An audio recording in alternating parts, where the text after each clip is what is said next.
Hey, what's up, gentlemen and ladies? Welcome back to another Final Fantasy discussion, and today I got a very special guest with me. You want to go ahead and introduce yourself?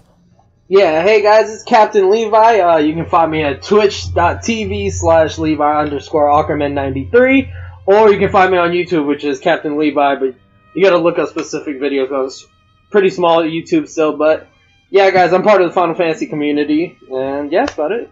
So today we basically had a theory discussion for you guys that I've actually been wanting to do for quite a while, basically having to do with the logo of Final Fantasy 15 and what exactly it could mean, since it's pretty common knowledge that it used to be Etro, but then a while back, I think last year, Tabata made an official statement saying that it wasn't Etro, and if I actually read out what it says right here, it says, the woman isn't necessarily Etro, the goddess of death mentioned in earlier trailers from Final Fantasy Versus 13. She is, however, said to be the most important goddess in the Final Fantasy 15 world. So, basically, we're just going to give you like a little sort of introduction to the mythology in case any of you are not familiar with that. So, Levi, you want to go ahead and go into that? Yeah, I got you. Alright, so basically, just making it, real quick and easy, some of the lore of Fabula Nova Crystallis is that Muin is actually the mother of Bunavelza, and Bunavelza is also the creator of Pulse and Lindsay.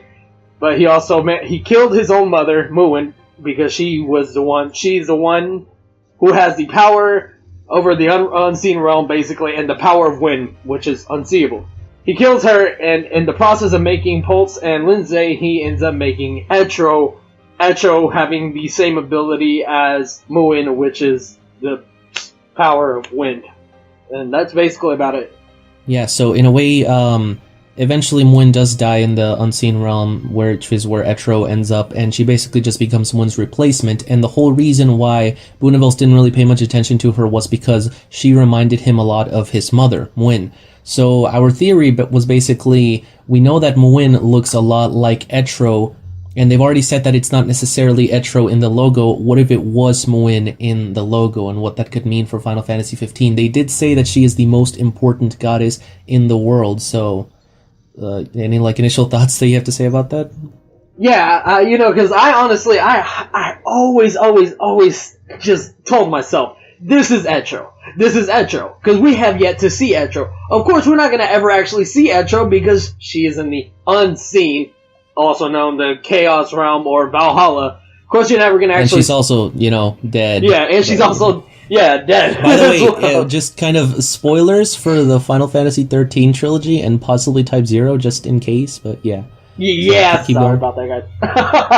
But no, back to what I was saying, I always thought that she genuinely was, going to be the figure that you see from Final Fantasy Versus 13 / Final Fantasy 15, but come to find out from, just like Dean said just a moment ago, nah, Tabata even clarified that that's not even Etro. And I genuinely thought this because we had yet to see her, and I was going to be like, oh yeah, Versus 13 is going to be the last one to come out. It's definitely going to be Etro.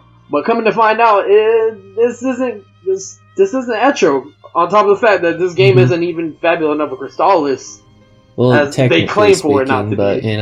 Yeah, we'll see what ends up happening. So basically, in terms of me, what I have to say, I think, obviously, like I mentioned earlier, since Muin, if this is Muin, will be a very important aspect of the world of 15, I'm thinking a couple things. The first thing that came to mind for me was that it's possible that the Final Fantasy 15 world was created by Muin and is in the Unseen Realm, but that would be kind of weird because we don't really know of any worlds that have been created and exist in the Unseen Realm, only in the Mortal Realm, and we wouldn't really know how that would work with lives and all that kind of stuff.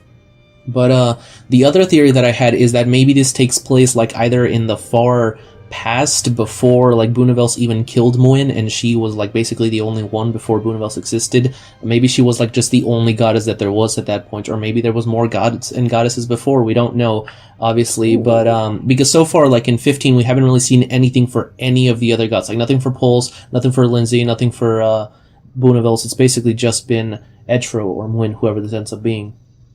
Mm-hmm.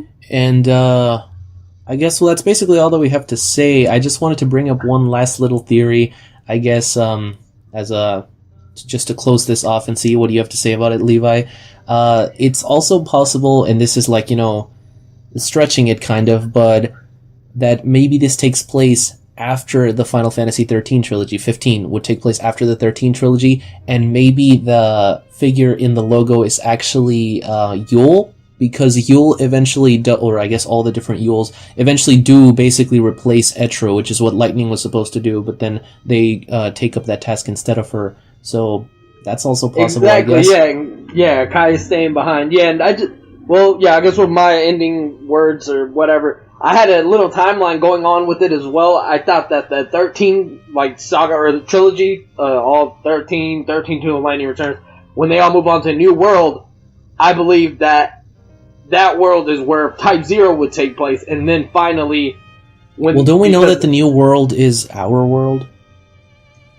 It is, yeah, that is true that it is our world, but seeing that how the ending of Final Fantasy Type 0, if you read into the annals at the beginning that you can click on, you can come to find out that there's a lot of stuff that they don't even know about the world, and so could be some form that Pulse managed to terraform the planet and make it more into what we see in 15. We don't know. There's still a lot of crystal, which, is obviously part of Fabula Nova Crystallis. I think that the reason why I thought that Type 0 wouldn't take place afterwards would be because, if I'm not mistaken, Lindsay and Pulse were also killed along with Boonevels, because Boonevels was using Lindsay and Pulse as his weapons in the fight in Lightning Returns. However, it's possible because basically the world of Orience was running on its own with Eratia and Gala doing the whole, loop thing and going over and over again. It's entirely possible that the gods died and they just kept going without them. They were completely unaware that they were even dead. They just kept going into the future. That's also entirely possible. Highly possible. That is, I haven't even thought about that one. Because, they did say 600 million attempts or something along those lines, whereas in the 13 trilogy we only see a couple hundred years. That is true. Wow, I never even realized that. Yeah, so 15 might actually end up taking place before the Fabula Nova Crystallis saga even begins. So that is a really good point, Dean. I guess we can leave it off right there, man. Okay, so any closing thoughts, or do you want to just outro yourself? If I go any further, I know I'm just going to keep talking about Fabula, and, I just know, I know I'm inspired to make more videos back on 15 and the whole trilogy, because my recent videos, I've been saying, I'm done until Final Fantasy 15 comes out, and yada, yada, yada, and all this extra stuff, but, I guess I'll go out with the outro. Guys, I guess give me a follow on YouTube, Captain Levi, and check me out on Twitch whenever I'm streaming Star Ocean at the current moment. Once again, twitch.tv/Levi_Ackerman93. And Captain Levi out. Dean?